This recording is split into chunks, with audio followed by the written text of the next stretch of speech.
Zaman dulu, mak ayah selalu cakap, belajar betul-betul, ambil ijazah, nanti senang dapat kerja.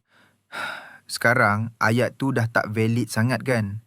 Ramai tanya benda sama. Belajar bertahun, habis duit RM10,000, berbaloi ke kalau kerja pun belum tentu ada?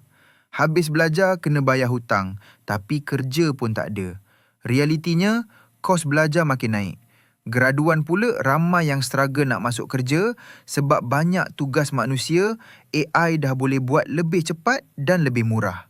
Dekat UK, grad dalam bidang ekonomi, medical, matematik memang gaji tinggi. Tapi tinggi macam mana pun belum tentu selamat.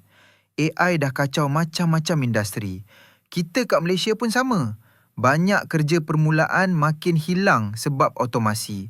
Jadi orang pun tertanya, kursus apa sebenarnya yang masih ada harapan masa depan?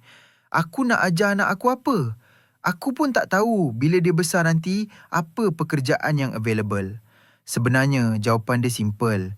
Bidang yang masih perlukan sentuhan manusia.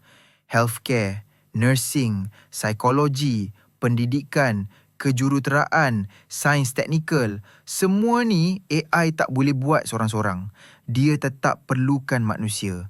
Sebab tu peranan mak ayah dan cikgu penting. Kena bantu anak faham yang skill macam cara selesaikan masalah, cara bercakap, cara memimpin, semua tu lebih bernilai daripada sekeping sijil. Itu yang buat mereka susah nak diganti mesin. Kalau anak-anak faham benda ni dari awal, barulah mereka boleh pilih kursus dengan kepala yang waras. Bukan pilih sebab trend, tapi sebab dia tahu bidang tu boleh bagi masa depan yang stabil. Nak tak nak, dunia berubah laju.